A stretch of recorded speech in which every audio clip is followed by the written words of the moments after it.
നമസ്കാരം. അടുത്ത തേങ്ങാക്കൊല വരാൻ പോവാണ് കേട്ടോ. തണ്ടിയാക്കൊല.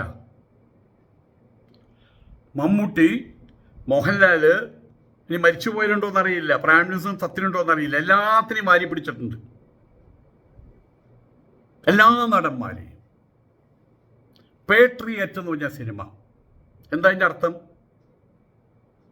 നിങ്ങളുടെ തൊട്ട് അടുത്തിരിക്കുന്ന ചേച്ചിയോടോ അമ്മയോടോ പെങ്ങളോടോ ചോദിക്കൂ, പേട്രിയറ്റ്. അത് ജീവിതം നോക്കുക, എല്ലാവർക്കും അർത്ഥം അറിയാം. ബറോസ് അർത്ഥം അറിയോ? ഏതായാലും ആളുകളെ വിഭ്രമിപ്പിക്കാൻ വേണ്ടിയിട്ട് അതിലൂടെ പൈസ ഉണ്ടാക്കാൻ വേണ്ടി ഇറങ്ങിയതാണ് എമ്പുരാൻ. എന്തുകൊണ്ടാണ് എമ്പുരാൻ? അങ്ങനെ ഒരു വാക്ക് മലയാളത്തിലുണ്ടോ? എമ്പുരാൻ. എന്നിട്ട് അതിൻ്റെ ഒരു പാട്ട്, എമ്പുരാനേ. ഞാൻ ആ സിനിമ കണ്ടിട്ട് സത്യം പറഞ്ഞാൽ എൻ്റെ തലയിൽ ഞാൻ അടിച്ചു. 15 മിനിറ്റ് കഴിഞ്ഞപ്പോൾ എന്താണ് ഈ സംഭവം എന്ന് അറിയുന്നില്ല. അതിൻ്റെ 2ാം ഭാഗം വരികയാണ്, പേട്രിയറ്റ്. 1 കൊല്ലം നീണ്ടു നിൽക്കുന്ന ചിത്രീകരണം. സന്ദേശം സിനിമയ്ക്ക് എത്ര ദിവസം വേണ്ടി വന്നു അറിയാമോ? 22 ദിവസം മാത്രമേ വേണ്ടി വന്നുള്ളൂ കേട്ടോ. സന്ദേശം സിനിമ ഷൂട്ട് ചെയ്തത് കേരളത്തിൽ 1-2 ഗ്രാമങ്ങളിൽ മാത്രമാണ് കേട്ടോ. ആ സന്ദേശം സിനിമ ഇപ്പോഴും നിലനിൽക്കുകയാണ് കേട്ടോ. എമ്പുരാൻ എവിടെ? ദേ വരുന്നു ജനങ്ങളെ കഴുതകളാക്കാൻ വേണ്ടി 2 കങ്കാണങ്ങളുടെ പേക്കൂത്ത്. പാട്രിയറ്റ്.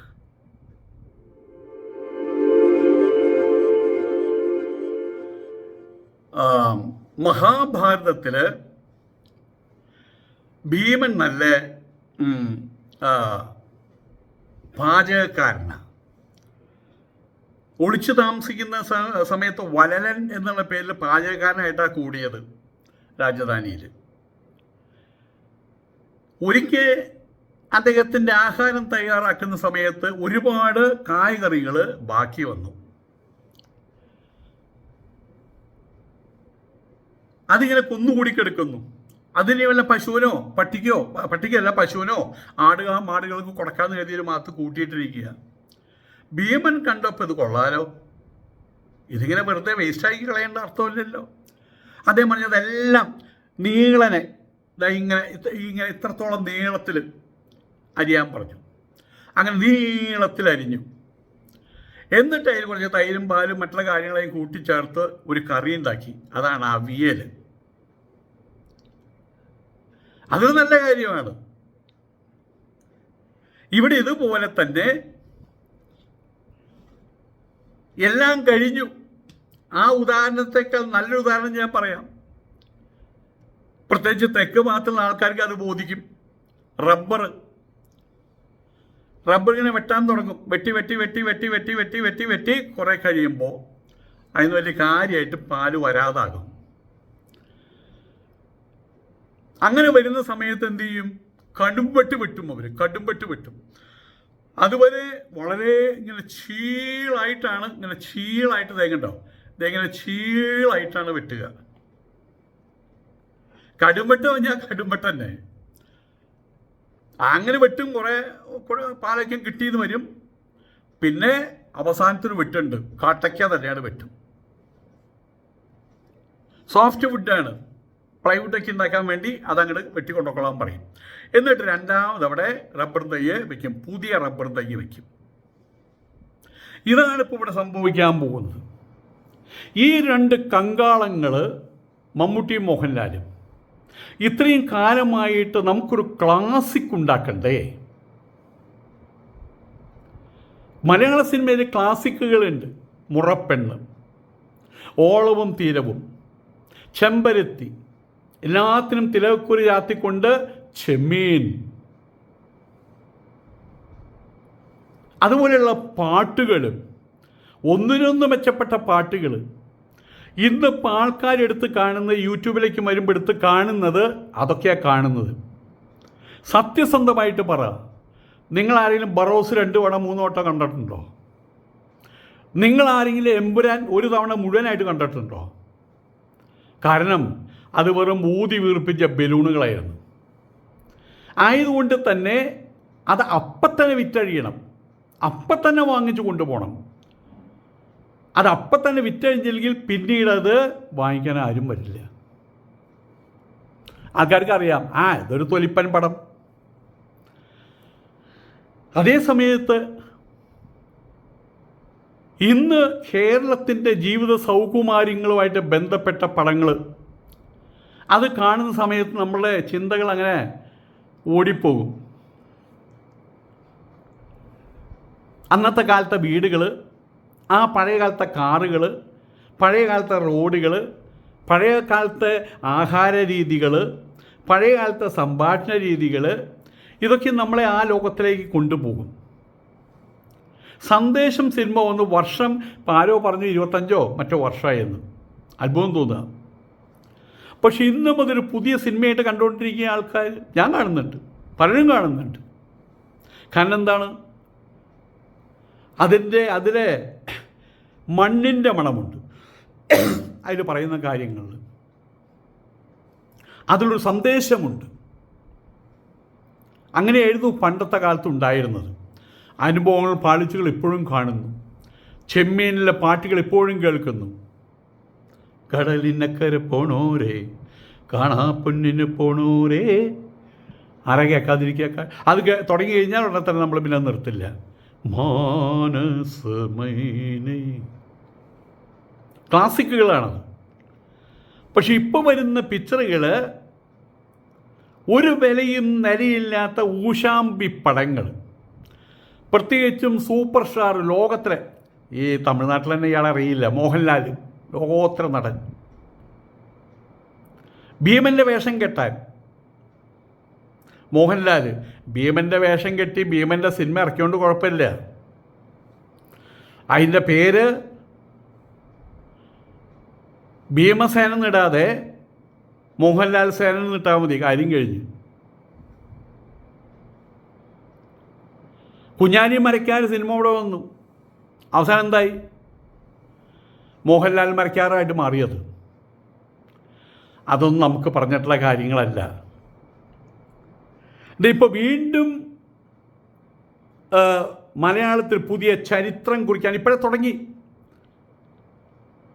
വലിയ വലിയ ബോംബുകൾ പൊട്ടിയാൻ തുടങ്ങി. 1000 വർഷത്തെ ഒരു വർഷത്തെ ഷൂട്ടിങ്, അന്റാർട്ടിക്കയിലും ആർട്ടിക്കയിലും വരെ ഷൂട്ടിംഗ് നടത്തി, ആമസോൺ കാടിൻ്റെ ഉള്ളിൽ പോയിട്ട് ഷൂട്ടിംഗ് നടത്തി. അവിടെ പോയ സമയത്ത് ഗൊറില്ലകൾ അറ്റാക്ക് ചെയ്യാൻ വന്നു. മോഹൻലാലിൻ്റെ കഴിവ് കൊണ്ട് ഞങ്ങളെല്ലാവരും രക്ഷപ്പെട്ടു. 1000 കോടി രൂപ മുടക്കി. ഞാനീ പറഞ്ഞു വരുന്നത് വീണ്ടും പറയാം, അനുഭവങ്ങൾ, പാളിച്ചകൾ സിനിമ ഷൂട്ട് ചെയ്തത് 1-2 സ്ഥലത്ത് മാത്രമാണ്. അതിന് 1000 കോടിയൊന്നും മുടക്കിയിട്ടില്ല. സന്ദേശം സിനിമ ഷൂട്ട് ചെയ്തത് 1-2 ഗ്രാമങ്ങളിലാണ്. ചെമ്മീൻ ഷൂട്ട് ചെയ്തത് നാട്ടികയിലാണ്. അത് ഉഗാണ്ടയിലും ഓസ്ട്രേലിയയിലും, നിങ്ങൾ ഉഗാണ്ടയിൽ പോയാലും ഓസ്ട്രേലിയയിൽ പോയാലും പടം നന്നാവുന്നുണ്ടോ എന്ന് നമ്മൾ നോക്കുന്നുള്ളൂ. പക്ഷേ നിങ്ങൾ പൊലിപ്പിക്കുകയാണ്. കാരണം പടം ഉള്ളു പൊള്ളയായിട്ടുള്ള പടമാണ് വരാൻ പോകുന്നത്. അതാണ് നമ്മൾ എമ്പുരാനിൽ കണ്ടത്. ഇത് വാസ്തവത്തിൽ എല്ലാം കഴിഞ്ഞ് ആളിക്കത്തുന്ന, എപ്പോഴും അണയാൻ പോകുന്ന ദീപങ്ങൾ അത് ആളിക്കത്തുമെന്ന് പറയാറുണ്ട്. ഇന്നിപ്പോൾ ഇവരെ സംബന്ധിച്ചിടത്തോളം ഓർത്തു വയ്ക്കാൻ ഒരു നല്ല പടം നമുക്ക് സൃഷ്ടിക്കാം. വീണ്ടും വേണമെങ്കിൽ മുറപ്പെണ്ണ് നമുക്ക് എടുക്കാം, ഓളവും തീരവും എടുക്കാം. ഒരു ക്ലാസിക് പടം ചത്തുപോകുന്നതിന് മുമ്പ് 2 ക്ലാസിക് പടങ്ങൾ ചെയ്തു വയ്ക്കാം. ആ ഒരു ബോധം മനസ്സിൽ വെച്ചുകൊണ്ട് സിനിമയെ സമീപിക്കാതെ ജനങ്ങളെ ഭ്രാന്ത് പിടിപ്പിച്ച് ദേ വരുന്നു കുമ്മാട്ടി, പടിക്കിലെത്തി കുമ്മാട്ടി എന്ന് പറഞ്ഞ പോലെ ഹിരോഷിമ നാഗസാക്കിയിൽ ബോംബിടാൻ പോകുന്നതിന് മുമ്പ് പോലും അത് പിന്നെ ആരെയും അറിയിക്കാണ്ടാണ്. പക്ഷെ ഇന്നത്തെ യുദ്ധം എങ്ങനെയാണ്? ഞങ്ങളുടെ ആ ബോംബുണ്ട്, ഈ ബോംബുണ്ട്, മറ്റേ ബോംബുണ്ട്, അങ്ങനെയുണ്ട്, ഇങ്ങനെയുണ്ട്, പാറ തുറക്കുന്ന ബോംബുണ്ട്. പേടിപ്പിക്കലാണ് പ്രധാനമായിട്ട്. കാരണം എല്ലാവർക്കും പേടിയാണ്. എല്ലാവരുടെയും മറ്റേ സാധനമുണ്ട്. അതുകൊണ്ട് യുദ്ധം തുടങ്ങി അവസാനിക്കില്ല. എല്ലാവർക്കും ഓടിക്കുന്നവനും ഓടുന്നവനും പ്രശ്നമാണ്. അതുകൊണ്ട് കാട്ടായങ്ങളാണ് ഇപ്പോൾ ഉള്ളത്, പൊലിപ്പിക്കലാണ് ഇപ്പോഴുള്ളത്. ഇവിടെ യേശുദാസിനെ കുറിച്ച് ഒരിക്കൽ ഒരു സദസ്സിൽ വെച്ച് ഒരാൾ പറഞ്ഞത്, നമ്മളുടെ സുബ്ബലക്ഷ്മി അവർ പാടിയൊരു പാട്ടുണ്ട്, കൗസല്യ സുപ്രജ. ആ പാട്ട്, അതിന് മരണമുണ്ടോ? കൗസല്യ സുപ്രജ എന്ന് പറയുമ്പോഴേക്കും അവരുടെ ആ മൂക്കുത്തിയിട്ട രൂപം നമ്മുടെ മനസ്സിലേക്ക് വന്നു. എത്ര ക്ലാസിക്കുകളുണ്ട് ഇവിടെ, സ്വാതി തിരുനാളിൻ്റെയും ശ്യാമശാസ്ത്രികളുടെയും. അതിൽ ഉള്ള ഏതെങ്കിലും കീർത്തനങ്ങൾ ഒരു 10 എണ്ണം എടുത്ത് തെറ്റുകൂടാതെ സ്വരങ്ങൾ തോന്നിയ പോലെ ഉച്ചരിക്കാം, ആളുകളെ വിഭ്രമിപ്പിക്കാം. അതെനിക്ക് നിങ്ങൾക്കും കാണാപ്പാടം പിടിച്ച് പഠിച്ചല്ല, പക്ഷേ അടുത്ത തലമുറയ്ക്ക് വേണ്ടിയിട്ടൊരു ക്ലാസിക്, ഒരു 10 സോങ് യേശുദാസിനെ സംബന്ധിച്ചിടത്തോളം കൂടെ പഠിച്ചറിവുണ്ട്. പ്രാക്ടീസ് ചെയ്യുന്ന പരിപാടിയിൽ, കാരണം നിങ്ങൾക്ക് വേണ്ട സിനിമാ പാട്ടുകളാണ്, പൈസയാണ്. അത് വേണ്ട എന്ന് ആരും പറയുന്നില്ല. പക്ഷേ ഒരു സത്യം അവശേഷിക്കുന്നുണ്ട്. ഇന്ന് യേശുദാസ് മരിച്ചു കഴിഞ്ഞാൽ അധികം താമസിക്കാതെ അദ്ദേഹം ചത്തുപോകും. മരിച്ചാൽ ചത്തുപോകും, അഥവാ ചത്താൽ മരിച്ചു പോകും. നിലനിൽക്കില്ല എന്നർത്ഥം. നിലനിൽക്കണമെങ്കിൽ ഇതുപോലെ കാലാതിവർത്തിയായിട്ടുള്ള ക്ലാസിക്കുകൾ സൃഷ്ടിച്ചു വെക്കണം.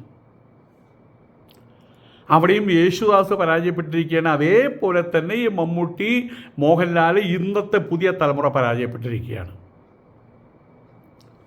പക്ഷെ ഇന്നും ജീവിച്ചിരിക്കുന്ന മധു, അദ്ദേഹത്തിൻ്റെ പല ചിത്രങ്ങൾ, പരീക്കുട്ടി, ആരായി പരീക്കുട്ടി അറിയില്ല, നല്ല നടന്നാ പറയുള്ളൂ. പരീക്കുട്ടിയിൽ മധു ഇല്ല. അങ്ങനെയുള്ള ക്ലാസിക്കുകൾ ഉണ്ടാക്കി വെച്ചിട്ടുണ്ട്.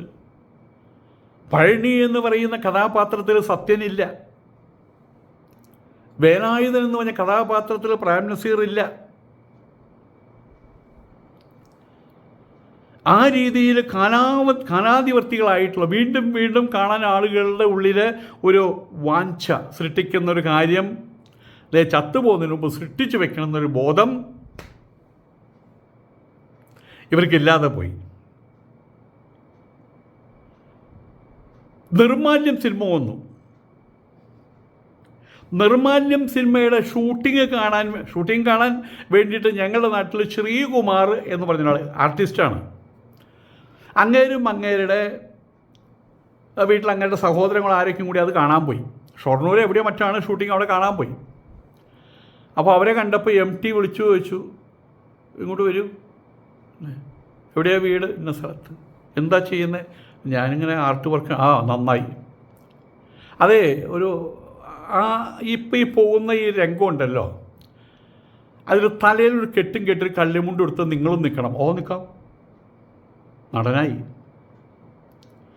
ആ നാട്ടും പുറത്തുകാർ മാത്രമാണ് അതിൽ അഭിനയിച്ചിട്ടുള്ളത്. പിന്നെ സുകുമാരനും അങ്ങനെ 2-3 പേരും. ആ നാടും ആ നാട്ടും പുറത്തുകാരും. പിന്നെ MTയും PJ ആൻ്റണി മാഷും. അങ്ങനെ ഒരു സിനിമ ഉരുത്തിരിയുന്നത്. സിനിമ പണ്ടൊരാൾ, ഞങ്ങളുടെ തന്നെ നാട്ടിലൊരാൾ, അയാളുടെ മകന്, അയാളുടെ ബന്ധുവാണ്, ചെറിയ അനിയൻ്റെ മകനോ മറ്റോ ആണ്, കല്യാണം ആലോചിച്ച് പോവുക. വലിയൊരു വീട്ടിൽ നിന്നു കല്യാണം ആലോചിക്കാൻ ചെന്നു. പെണ്ണ് നല്ല പഠിപ്പും 10 ക്ലാസ് കൊണ്ട് സുന്ദരിയാണ്, തറവാടിയാണ്. പറയൂ, അപ്പോൾ നിങ്ങളുടെ മകൻ എന്ത് ചെയ്യുന്നു? അവൻ കോളേജിലേക്കും പഠിച്ചതാ. നല്ല കാര്യം. അവന് 150 പറയ്ക്ക് നിലമുണ്ട്. നല്ല കാര്യം. 6 അടി ഉയരമാണ്. നല്ല കാര്യം. വെളുവെളുത്ത നിറമാണ്. നല്ല കാര്യം. ബാങ്കിൽ ഇത്ര അക്കൗണ്ട് ഉണ്ട്. ആ നാട്ടിൽ ആദ്യമായിട്ട് കാറ് വാങ്ങിച്ചത് അവൻ്റെ വീട്ടുകാരാ. നല്ല കാര്യം. ഞങ്ങളുടെ പെൺകുട്ടിക്കൊക്കെ അവിടെ ഒന്ന് കയറാനുള്ള യോഗം ഉണ്ടാവുമോ എന്ന് ഇവർ ചിന്തിക്കാൻ തുടങ്ങി. അവസാനം ചോദിച്ചു, അപ്പോൾ എപ്പോഴാണ് നമുക്ക് ചെക്കനെയൊക്കെ ഒന്ന് കാണാൻ പറ്റുക? അതിലിപ്പോൾ അവന് പരോള് കിട്ടണം. ഓ, അപ്പോൾ ജയിലിലാണോ ജോലി? അല്ല, ജയിലിലുള്ളവർക്ക് ജോലി കൊടുക്കലാണുള്ള ജോലി. സ്ഥിരം ജയിലിലാണ്. ഒരു കൊലപാതക കേസിൽ ജയിലിൽ കിടക്കുക. അവിടെ അവർ പറഞ്ഞു, ഇപ്പം ഞാൻ കൂടുതലൊന്നും പറയുന്നില്ല, നിങ്ങളങ്ങോട്ട് പോയി തന്നാട്ടെ. മുഖത്ത് 2 കുത്തുവെച്ച് കൊടുക്കുക വേണ്ടത്. ഇതുപോലെ ഈ പടത്തിൻ്റെ അതിൽ എത്ര രൂപ ചെലവഴിച്ചു, എന്തിനാണോ അത് ഞങ്ങളോട് പറയുന്നത്? ഷൂട്ടിംഗ് നടന്നത് അന്റാർട്ടിക്കയിലാണ്, ആർട്ടിക്കയിലാണ്, ആയിക്കോട്ടെ. അഭിനയിക്കുന്ന മമ്മൂട്ടിയാണ്, മോഹൻലാലാണ്. എല്ലാത്തിനും പിറക്കി കൂട്ടൊരു ചാക്കിൽ കെട്ടി അവിടെ കൊണ്ട് എത്തിച്ചിട്ടുണ്ട് ഷൂട്ടിംഗ് സൈറ്റിലേക്ക്. പ്രൊഡ്യൂസർ ചെയ്യുന്ന ആളാണ്, ഡയറക്ടർ. ഇതൊക്കെ എന്തിനാണ് ഞങ്ങൾ അറിയുന്നത്? ഒരു സിനിമ വരുന്നു, കാര്യം കഴിഞ്ഞില്ലേ? ആൾക്കാർ കാണുന്നു. ഇവിടെ സർഗം നിന്ന് സിനിമ വന്നു, കാണാൻ ആരുമില്ല. 1-ാം ദിവസം തിയേറ്ററുകാരി ഒരു പയ്യനെ അഭിനയിക്കുന്ന വിനീതോ അതാരാ ആർക്കും അറിയില്ല, നടന്മാരുമില്ല, ആരുമില്ല. 2-ാം ദിവസം 10 പേര് വന്നു, 3-ാം ദിവസം 100 പേരായി, 10-ാം ദിവസം അടുത്ത കളിക്കുള്ള ആളുകൾ ഈ കളിക്ക് പുറത്തു വന്ന് കാത്തു നിൽക്കുക. ആൾക്കാർക്ക് ഇഷ്ടപ്പെട്ടു. അവിടെ കെട്ടിമറച്ചിലും നടന്നില്ല. ഇതുപോലെ വല്ലാത്ത തള്ള്, ജനങ്ങളെ പീഡിപ്പിക്കുന്ന രീതിയിലുള്ള തള്ളും എവിടെ ഉണ്ടായിട്ടില്ല. ഏതായാലും ഇപ്പോഴേ ഒരു കാര്യം പറയാം. ഇത് എമ്പുരാൻ്റെ അടുത്ത എപ്പിസോഡാണ്. ഈ പടവും വിജയമാകും, നോക്കിക്കൊള്ളുക. എങ്ങനെ? ഇതിന് മുടക്കിയത് 1000 കോടിയാണെങ്കിൽ 10,000 കോടി തിരിച്ചു കിട്ടും. അതാണല്ലോ ഇപ്പോൾ വിജയം. കിട്ടും. എങ്ങനെയാണ് കിട്ടുക? കേരളത്തിൽ വന്ന വലിയൊരു സിനിമ, മോഹൻലാലിൻ്റെ ഒരു സിനിമ, മറ്റൊരു പുലിമുരുകൻ. ഞാൻ മണ്ണാർക്കാട് വെച്ച് പുലിമുരുകൻ സിനിമ കാണാൻ വേണ്ടിയിട്ട് തിയേറ്ററിൻ്റെ അവിടേക്ക് പോവുകയാണ്. എൻ്റെ സുഹൃത്ത് മോഹനുണ്ട്. അവിടെ ചെന്ന് വലിയ അക്ഷരത്തിൽ എഴുതി വെച്ചിട്ടുണ്ട്, ഹൗസ് ഫൂൾസ് എന്ന് എഴുതി വെച്ചിട്ടുണ്ട്. മോനൻ പറഞ്ഞു, ആ ടിക്കറ്റ് നമുക്ക് എടുക്കാം.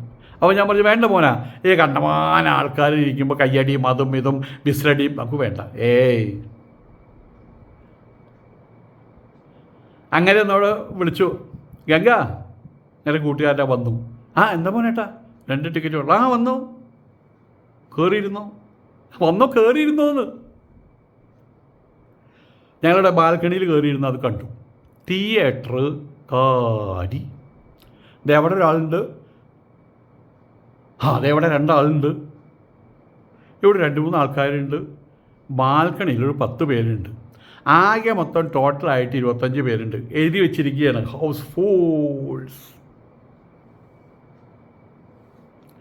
ഞങ്ങളൊരു സിനിമ എടുത്തു, അത് മഹാവിജയമായിരുന്നു. അതിലൂടെ ഞങ്ങൾക്ക് 1000 കോടി ലാഭം കിട്ടി. ഇവിടെ ഈ തിയേറ്റർ ഹൗസുകൾ എന്ന് എഴുതി വയ്ക്കുമ്പോൾ അവിടെ പഞ്ചായത്തിന്, മണ്ണാർക്കാട് പഞ്ചായത്തിന് അതിൻ്റെ പൈസ കൊടുത്താൽ മതി, അവർക്ക് ടാക്സ് കൊടുത്താൽ മതി. കളി വേറെയാണ്. ഞങ്ങൾക്ക് 1000 കോടി രൂപ ലാഭം കിട്ടിയത് വരുത്തി വയ്ക്കുക. മുടക്കും മുതൽ എത്ര വേണിയാകട്ടെ, കിട്ടിയത് വൈറ്റ് മണിയാണ്, മുടക്കുന്നത് ബ്ലാക്ക് മണിയാണ്. അപ്പം അതിൻ്റെ പേരിൽ കുറേ പേരും പെരുമയും ഷൂട്ടിംഗ് സൈറ്റിൽ കിടന്ന് നടക്കൽ, നടന്മാരായിട്ട് പരിചയപ്പെടൽ, നടികളായിട്ട് പരിചയപ്പെടൽ, അതുകൊണ്ട്. അപ്പം അതിനു വേണ്ടി കുറേ പൈസ മുടക്കുന്നു. ഈ പൈസ എങ്ങനെയാണ്? കുഴിച്ചിട്ട പൈസയാണ്, പുറത്തേക്ക് ഇറക്കാൻ പറ്റില്ല. അപ്പോൾ ചവറ് വിലയ്ക്ക് പൈസ മുടക്കുന്നു. എന്നിട്ട് ലാഭം അതിൻ്റെ മേലേക്ക് മേലെ. മുടക്കുന്ന പൈസയുടെ കണക്ക് ചെറുതാണ്, കിട്ടുന്ന പൈസയുടെ ലാഭത്തിന് കണക്ക് വലുതാണ്. അത്രയും പൈസ വൈറ്റ് മണി. ഇവിടെ മലയാള സിനിമയിൽ ഒരു സിനിമ പോലും പരാജയപ്പെടാത്തതിൻ്റെ കാരണം അതാ. ആളുകൾ പറയും ആൾക്കാരൊന്നുമില്ല, പൊട്ട സിനിമയാ, പൊട്ടി എന്ന് പറയും. പൊട്ടിയിട്ടില്ല. അവിടെ ആളുകൾ കയറുന്നുണ്ടോ കയറുന്നില്ല എന്നുള്ള പ്രശ്നമല്ല. വലിയ വലിയ കോടീശ്വരന്മാർ ഞങ്ങളുടെ കയ്യിൽ നിന്ന് അവരുടെ പൈസ പുറത്തിറക്കാൻ പറ്റാതെ വരുമ്പോൾ അവർ കണ്ടൊരു മാർഗ്ഗമാണ് സിനിമ പിടിക്കുക. എന്നിട്ട് ലാഭമുണ്ടെന്ന് കാണിക്കുക. ആ പൈസ വൈറ്റുമണിയായിട്ട് പിന്നെ സന്തോഷമായിട്ട് വല്ല കാറ് വാങ്ങിക്കുക എന്തെങ്കിലും ചെയ്യാമല്ലോ. ഇവിടെ ശ്രദ്ധിക്കേണ്ടത് സർക്കാരാണ്. രാജ്യദ്രോഹമാണ് ഇപ്പോൾ സിനിമക്കാർ ചെയ്തുകൊണ്ടിരിക്കുന്നത്. അതിൻ്റെ ഭാഗമായിട്ടുള്ള സിനിമാ പിടുത്തം പലതും കണ്ടു നമ്മൾ. എമ്പുരാൻ സിനിമയെപ്പോലുള്ളൊരു കോമഡി ചിത്രം ഇത്രയും പോകുന്ന ഹെലികോപ്റ്ററുകൾ ഉണ്ടാക്കിയിട്ട് ആ ഹെലികോപ്റ്റർ ഇങ്ങോട്ട് വിടും, അങ്ങോട്ട് വിടും, ഈ ചരമ കെട്ടി തൂക്കിയിട്ട് വിടും, ഇത് ശബ്ദം കൊടുക്കും. അങ്ങോട്ട് ഹെലികോപ്റ്റർ, ഇങ്ങോട്ട് ഹെലികോപ്റ്റർ, അങ്ങോട്ട് ഹെലികോപ്റ്റർ, ഇങ്ങോട്ട്. മോഹൻലാൽ എവിടെ പോകുമ്പോൾ പിന്നെ കൂടെ 5-6 ഹെലികോപ്റ്റർ, അല്ലെങ്കിൽ ഫ്ലൈറ്റ്. ഇതൊക്കെ ഒരു മേശപ്പുറത്തുള്ള കളികളാണ്. അതൊക്കെയും പോട്ടെ. എമ്പുരാൻ സിനിമ കഴിഞ്ഞു വന്നു, വലിയ കോലാഹലമൊക്കെ ആയിട്ട് വന്ന സിനിമയാണ്. വന്നപ്പോൾ വീട്ടിലെ അമ്മ മോനോട് ചോദിച്ചു, മോനെ സിനിമ കണ്ടു അല്ലേ? ഉവ്. എന്താ കഥ? എന്താ കഥ? എന്താ കഥ പറഞ്ഞു കൊടുക്കാൻ പറ്റും? എന്തെങ്കിലും ജീവിത നൗകയാണ് പറഞ്ഞു കൊടുക്കാം. വീണ്ടും പ്രഭാതം പറഞ്ഞു കൊടുക്കാം. ജീവിതങ്ങൾ, അനുഭവങ്ങൾ, പാളിച്ചകൾ പറഞ്ഞു കൊടുക്കാം. സന്ദേശം പറഞ്ഞു കൊടുക്കാം. എമ്പുരാൻ എന്താണ്? സിനിമയാണോ അത്? ഒരു സർക്കസ്. ആളുകളെ കാണാൻ വരുന്ന ആളുകളെ മക്കുണന്മാരാക്കുന്ന പരിപാടി. അതാണ് ഇപ്പോൾ ഇവിടെ നടക്കാൻ പോകുന്നത്. മമ്മൂട്ടിയും മോഹൻലാലും ഇവരെന്ത് ചെയ്യാൻ പോകുന്നു? സിനിമയുടെ പേര് കേട്ടപ്പോൾ തന്നെ മനസ്സിലായി ഇതൊരു ആളുകളെ കളിയാക്കുന്ന പടമായിട്ട് മാറുന്ന അപ്പോഴേ മനസ്സിലായി. ഇനി വരുമ്പോൾ കാണാമല്ലോ. ഞാനിപ്പോഴേ പറയുന്നു, അത് 8 നിലയ്ക്കല്ല 108 നിലയ്ക്ക് ആ പടം പൊട്ടും. പൈസ കിട്ടുമോ അതെന്തോന്നുള്ളതല്ല. ജനങ്ങൾ തിയേറ്ററിൽ കല്ലെറിയും, കൂക്കിവിളിയല്ല, കല്ലെറിയും. അവിടേക്ക് എത്തും ആ സിനിമ, യാതൊരു സംശയവുമില്ല. നമസ്കാരം.